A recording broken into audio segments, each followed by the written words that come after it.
All right, this is part two of Galois theory of finite fields.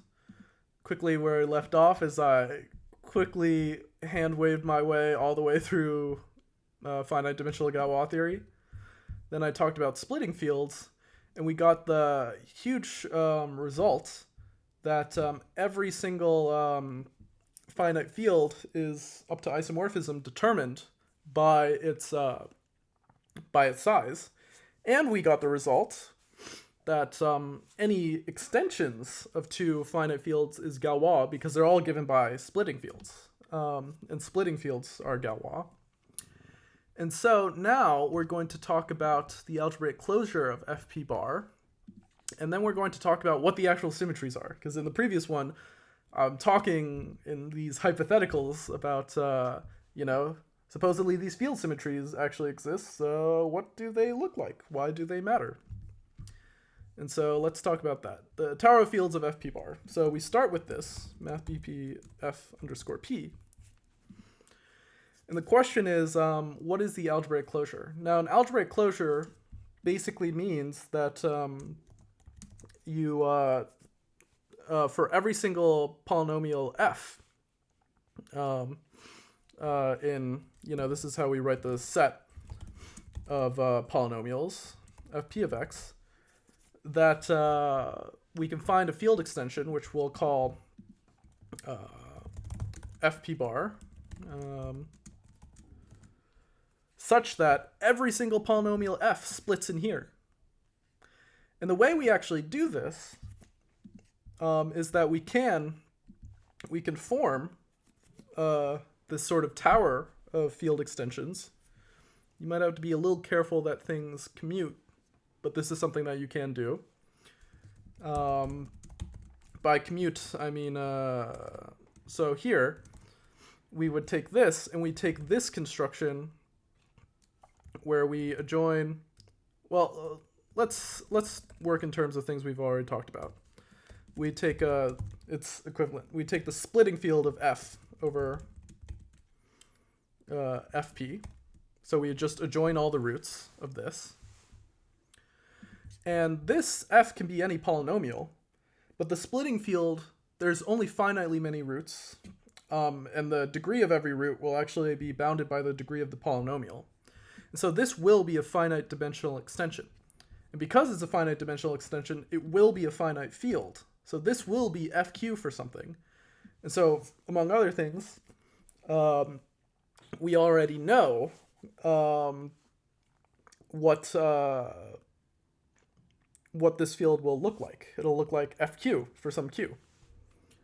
And we know that for any polynomial f, if we take the splitting field of f, we'll get some FQ. And we know exactly when one FQ contains another FQ. And it's precisely when, say I have some math BB FQ primed. It contains it exactly if Q primed is a power of the Q here. So this is isomorphic to some FQ.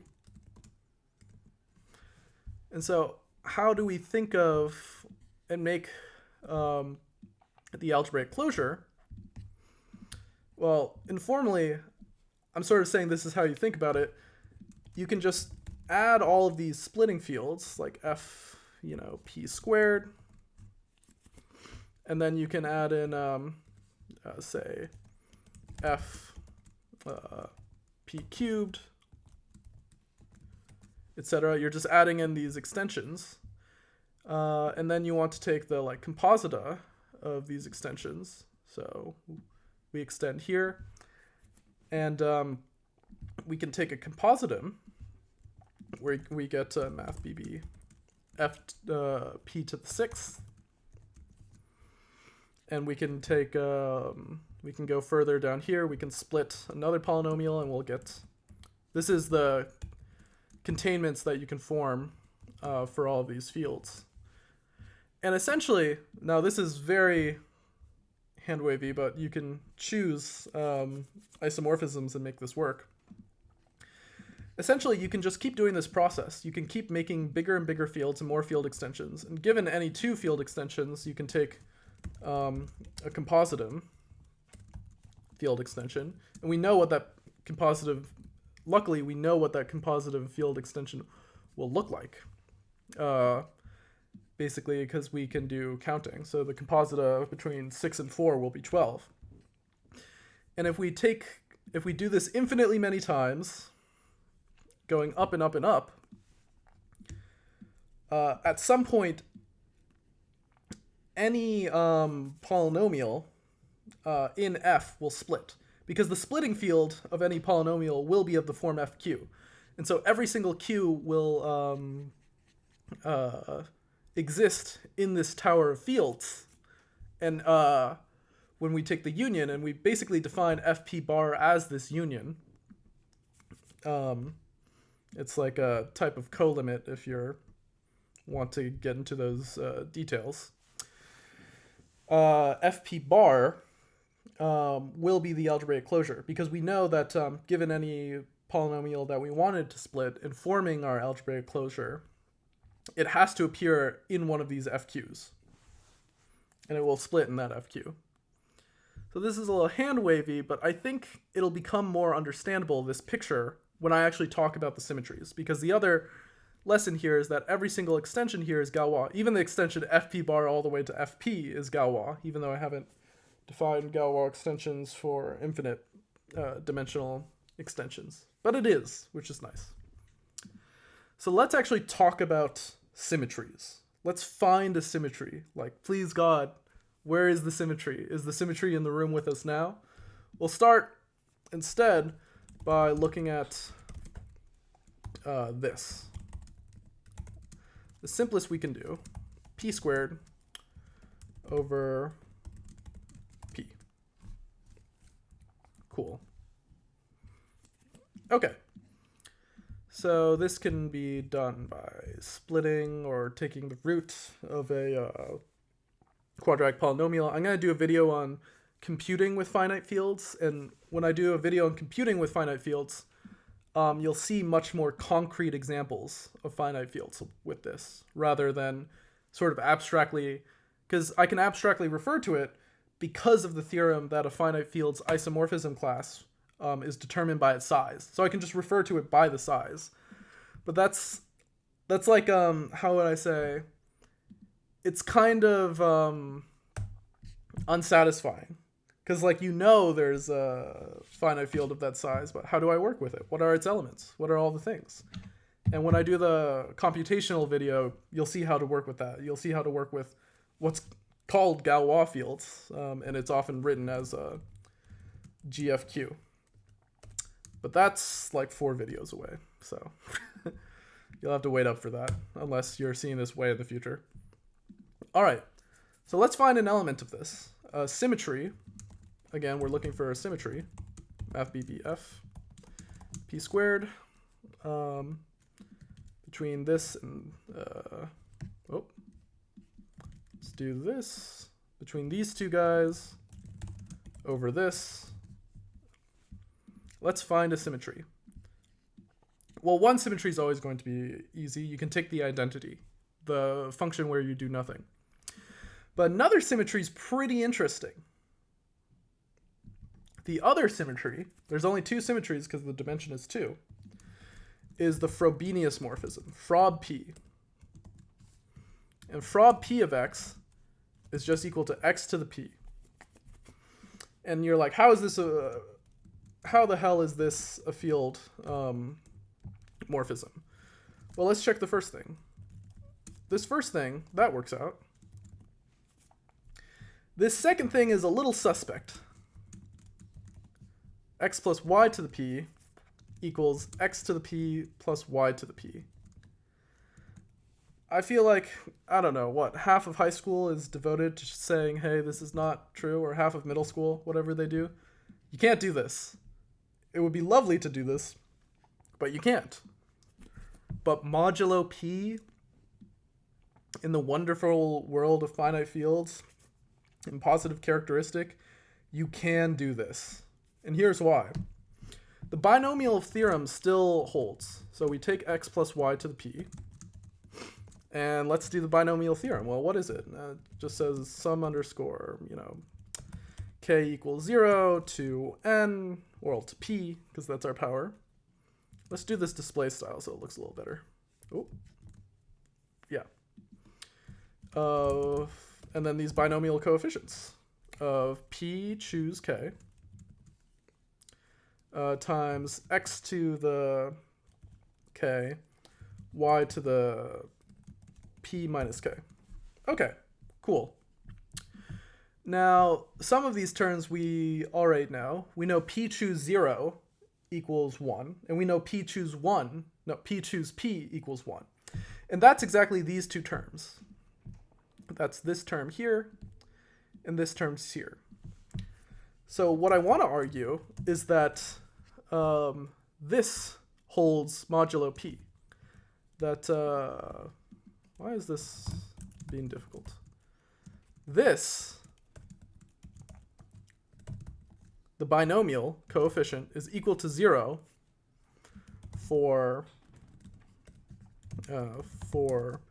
0 less than k less than p. For all the other terms. Well, what is the binomial coefficient? Well, the binomial coefficient is this fraction. It's p factorial. Well, you choose, p, then p minus 1 down to p minus k. Down to p minus k minus 1. So divided by k factorial and p minus k factorial. Now suppose that 0 is less than k less than p. The top of this numerator is divisible by p. Right? Because you start with p. You do p times p minus 1, etc. If k is less than p, k factorial will not have a factor of p. It'll do k minus 1, but p is a prime, so nothing less than p divides it. Similarly, if k is bigger than 0, p minus k factorial will not have a factor of p. So this guy is divisible by p, but we're working modulo p, so it's always 0. So it means all of these cross terms are 0.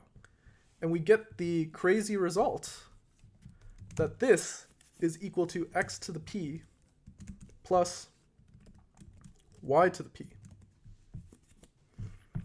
Now the next stuff I'm going to say is that, well, because we know this is Galois, we found everything. The question is, what is the case for this? For fq over fp. What are all where q equals p to the n? There are n of these. Well, I'm just going to state this as a fact, they'll all be of the form frob p to the k. So you can keep doing this. Like frob p squared is just x maps to x to the p squared.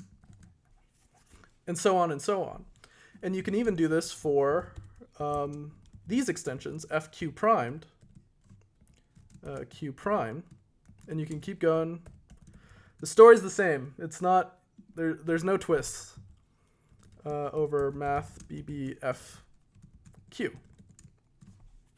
That exactly, you can also call these the q-ary Frobenius. So instead it's frob q of x equals x to the q.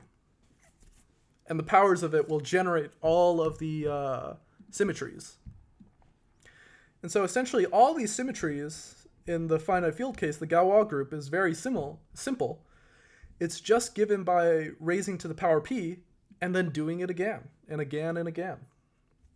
And I want to say another thing about this is that I haven't said everything that's nice about Frobenius things, is that you get from Galois theory that, if x to the p equals x for all of these, then x is in the base field. This is, again, similar to Fermat's Little theorem. Fermat's Little theorem is the converse of this statement. So what does this tell you? Like, in practice, the way that the Frobenius morphism comes up is like, say I'm doing like algebraic geometry. I have some elliptic curve that's given in Weierstrass form like this. Maybe I want to count its points mod p. Well, in this case, that's pretty easy to do computationally. But say I want to prove something like Haas's theorem, which tells you, it gives a bound on exactly how many points an elliptic curve modulo p can have. Well, you would actually use something called the trace of Frobenius. So what does that mean?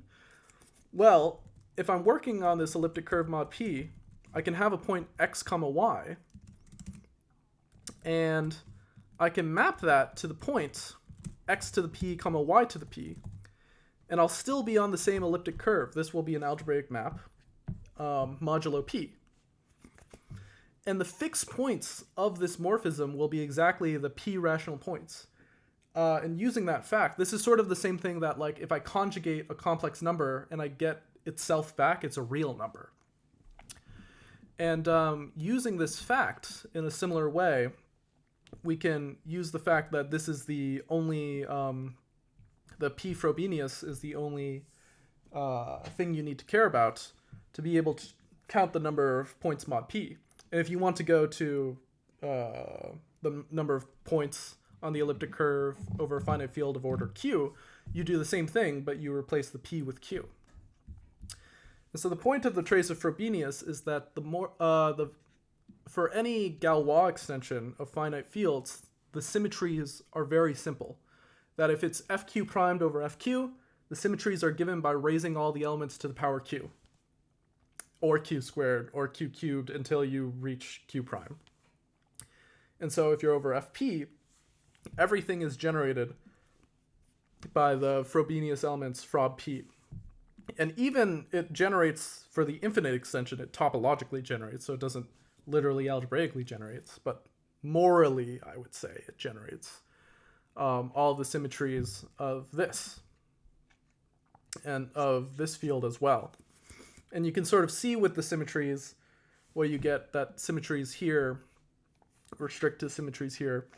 It's a lot to go in. You know, I would love feedback on this video, because I feel like I wanted to do Galois theory of finite fields that's accessible to someone who hasn't seen Galois theory before.